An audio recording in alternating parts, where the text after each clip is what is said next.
A estas alturas creo que ya todos sabemos lo que significa procrastinar. Y si no, déjame te cuento. El mejor concepto que encontré acerca de la procrastinación es que es la postergación de un evento importante, sustituyéndolo por otros más fáciles de afrontar o que requieran menos concentración o unos que sean más agradables. Ojo, no debe confundirse con la pereza o la flojera, ya que la procrastinación habla acerca de la dificultad para afrontar los requisitos emocionales que requieren algunas tareas, normalmente actividades complejas. Algunos ejemplos de procrastinación es, por ejemplo, estar siempre preparándose para lo que hay que hacer, atender tareas menores y poco importantes o distraerse mucho antes de siquiera iniciar una actividad. Algo lo cual yo no sabía y que justo formó parte de la investigación para este video, cuyas fuentes voy a dejar siempre en la descripción, es que existe una clasificación para la procrastinación. Los procrastinadores se clasifican como activos y pasivos. La procrastinación pasiva es un retraso involuntario, aunque irracional también, de un curso de acción intencionado y que frecuentemente deriva en insatisfacción, bajo rendimiento y malestar emocional. Sin embargo, hay otro tipo de procrastinación del cual normalmente no se habla, que es su contraparte, la procrastinación activa. Y me presento, esta soy yo y este es mi tipo de procrastinación. En la procrastinación activa, a diferencia de la procrastinación pasiva, se toma la decisión intencionada de atrasar las actividades para poder realizarlas con una mayor eficacia. ¿Te ha pasado alguna vez que tienes mucho tiempo para realizar una actividad pero al final terminas dejándolo para el final porque sientes que trabajas mejor bajo presión? Bueno, eso es la procrastinación activa. Y es algo totalmente normal en los procrastinadores activos, que de hecho en las poblaciones que estuvieron estudiándose para los estudios que consulté, la mayoría de las personas de esas poblaciones eran procrastinadores activos. Además, hay una serie de características las cuales describen bastante bien cómo es un procrastinador activo para que de esta manera puedas identificarte y pues vaya, conozcas cuál es tu clasificación. Preferencia por la presión. Preferencia por esta sensación de desafío que va a aumentar la motivación para hacer algunas cosas. Decisión intencionada de procrastinar. Capacidad de planificar algunas tareas en una estructura muy rígida en el tiempo para ser realizadas. Disposición para cumplir con los plazos. Desarrollo de estrategias de afrontamiento orientadas a la consecución de actividades de manera eficiente. Sensación de eficacia, sentimiento de éxito al completar la tarea de forma positiva. Otra cosa curiosa es que todo esto se atañe a una ley llamada Ley de Parkinson, la cual establece que el trabajo se expande hasta llenar el tiempo disponible para que se termine. Otra muy buena frase establecida por Northcote Parkinson, quien estableció la Ley de Parkinson, es que el tiempo que se dedica a cada tarea no es proporcional a su importancia. Es por eso que hay tareas que son absurdas muchas veces y nos toman tanto tiempo, y no por eso significa que sean tareas increíblemente importantes, simplemente son cosas que nos están costando más trabajo realizar. En los últimos años se ha visto que los procrastinadores activos, aún posponiendo al mismo nivel que los procrastinadores pasivos, tienen una percepción del tiempo, actitudes y estilos de afrontamiento similares a quienes no procrastinan. Y es esta la clave de, vamos a llamarle, su éxito a la hora de realizar las actividades de manera satisfactoria. Una vez explicados los tipos de procrastinación, vamos a pasar a las causas del por qué procrastinamos. Independientemente de si tu procrastinación es activa o pasiva, las causas de la procrastinación normalmente es el miedo al fracaso, baja autoestima, poca o nula autorregulación, perfeccionismo, expectativas poco realistas o falta de recompensa inmediata. Podríamos seguir hablando acerca de las causas, pero la verdad es que creo que eso podría quedar perfectamente para un video aparte, así que vamos a otra cosa. Y es donde nos llegamos a la pregunta de, bueno, ¿y cómo dejo de procrastinar? Primero, debemos reconocer que todos los procrastinadores son diferentes. Independientemente de cuál sea tu categoría, si eres procrastinador pasivo o activo, va a haber mucha diferencia entre procrastinadores de la misma categoría porque todas las personas somos diferentes. Y como siempre enfatizo, lo que le sirve a una persona puede no servirle a otra, así que a partir de aquí te voy a dar 6 consejos, sí, 6 consejos los cuales te van a ayudar a dejar de procrastinar tanto. Sin embargo, si alguno de estos personalmente lo has intentado y no te ha funcionado y has logrado sustituirlo con algún otro, te pido que por favor lo dejes en comentarios o dejes algunos otros tips en comentarios porque de esta manera nos apoyamos entre todos. Porque puede que haya una persona que esté en una situación que probablemente tú ya superaste y con ayuda de tu consejo puede salir adelante de esa situación simplemente.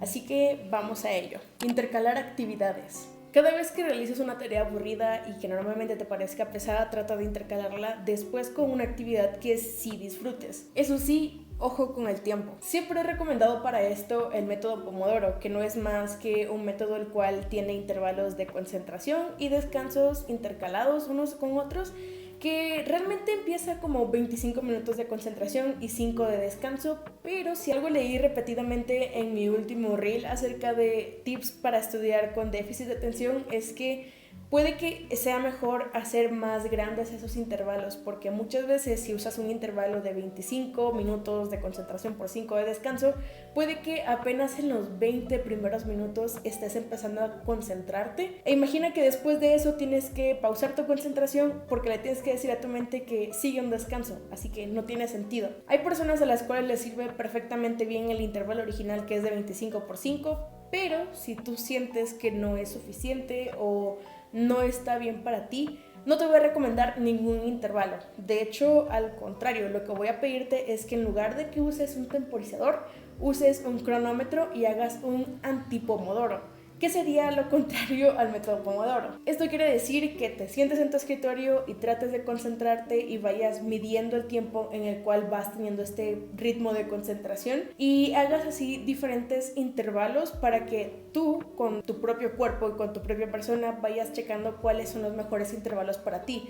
Por ejemplo, para mí me sirven muy bien los intervalos de 1 hora por 20 minutos. Identifica distractores. Algo recomendado es tratar de alejarte de esos distractores o alejar esos distractores de ti, lo que sea más conveniente. Sin embargo, cuando esto no es posible, lo mejor es tratar de exponernos a estos distractores en la menor frecuencia que nos sea posible. Por ejemplo, si tu problema es el ruido, ponte audífonos con cancelación de ruido. Si lo es la música, intenta con música menos estimulante. Si el problema es tu área de trabajo o tu entorno, lo que puedes hacer es tratar de estudiar en otros lugares, como pueden ser la misma universidad o en otro caso una biblioteca o algo por el estilo, solo de vez en cuando. Quizá no puedes hacerlo todos los días, pero si sientes que es indispensable prestar atención para esa única oportunidad, por ejemplo, si el día siguiente tienes un examen muy importante, creo que vale la pena hacer el esfuerzo. Aquí quiero mencionar algo importante que fue tema de mucho debate también en mi reel acerca de tips para personas con déficit de atención, y esto es la música.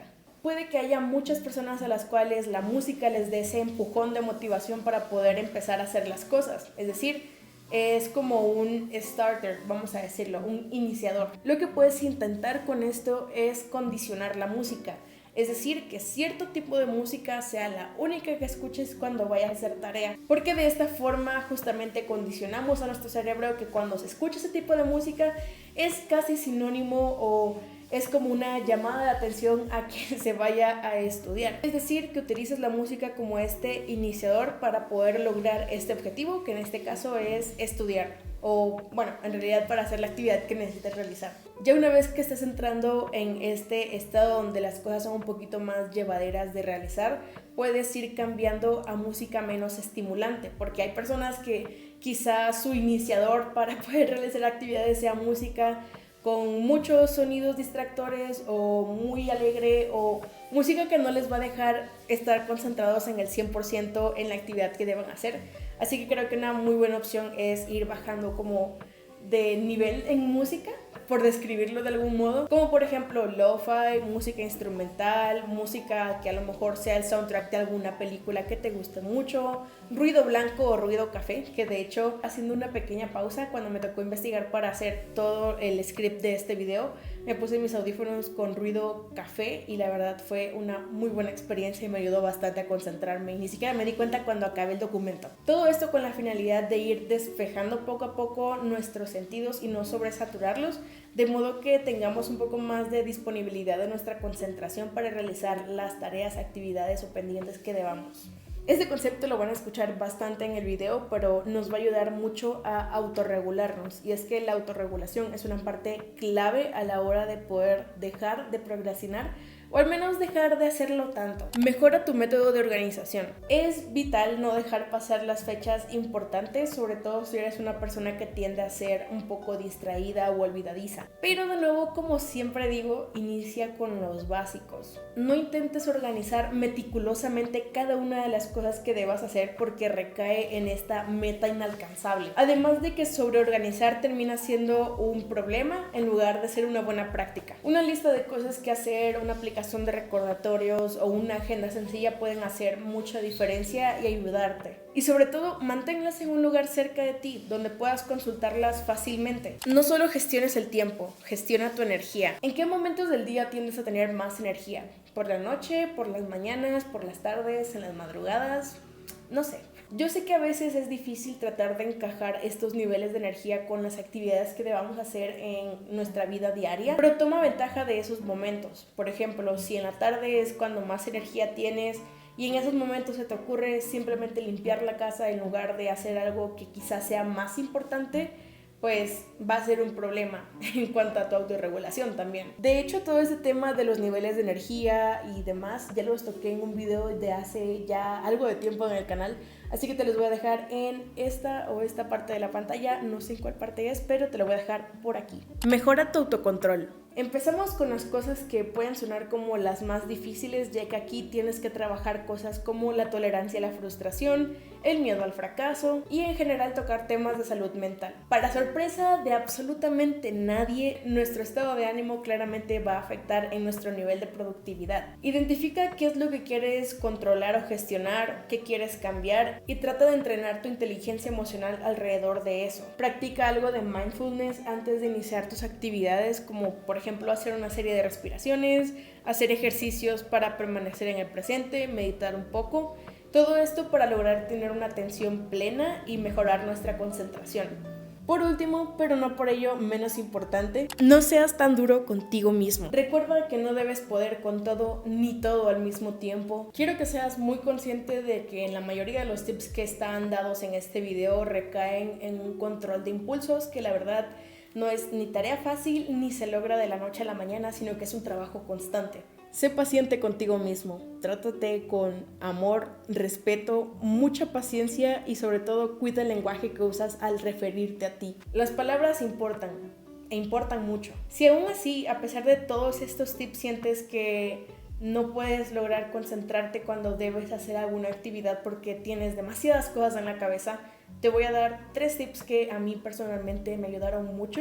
Y de todo corazón espero que logren ayudarte en alguna medida a ti. Brain dump. El brain dump consiste en poner en un medio, ya sea en una hoja o en un audio o en una carta o hecho de cualquier forma, que plasmes todo aquello que tengas en mente. De hecho, bueno, la forma en la que normalmente hago esto es escrito, así que trato de tener un journal o un diario en el cual cuando me siento muy abrumada escribo todo lo que siento.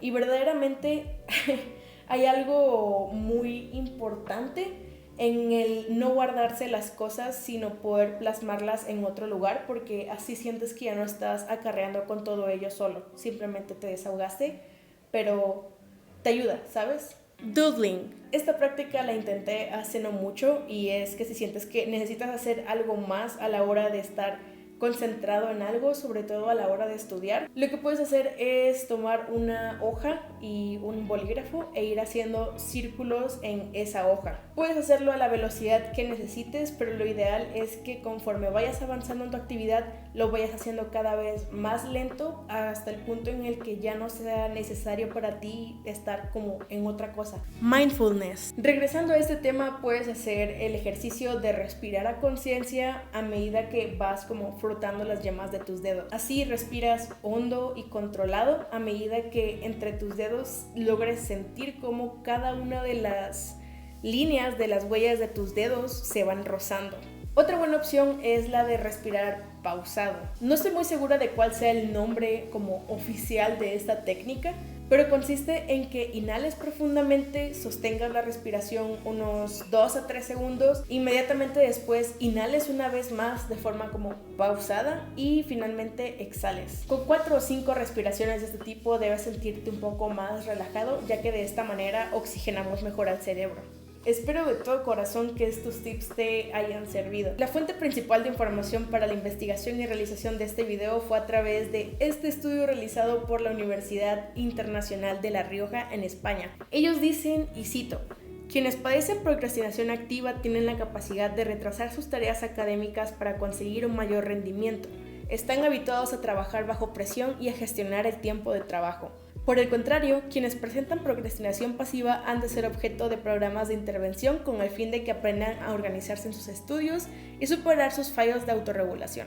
Pero creo que al final ambos grupos deberíamos trabajar para mejorar nuestra autorregulación. Así evitamos llegar a estos extremos que serían el no hacer nada y llenarte de frustración, o hacerlo todo y en un periodo muy corto y llenarte de estrés. De hecho, aprovechando todo esto, te recomiendo ampliamente que vayas a revisar este estudio hecho por la Universidad Internacional de La Rioja en España, realizado a 330 alumnos de pedagogía, ya que muestran cómo se relaciona la procrastinación activa y pasiva entre hombres y mujeres. A mí me pareció increíble ver cómo fue el cambio entre ambas poblaciones de estudio, pero creo que sobre todo me ayudó mucho el leer e informarme acerca de una característica mía, que es la procrastinación activa en mi caso, porque creo que al tener un mayor conocimiento acerca de algunas características que presentamos, podemos afrontarlas mejor y de manera no tan difícil.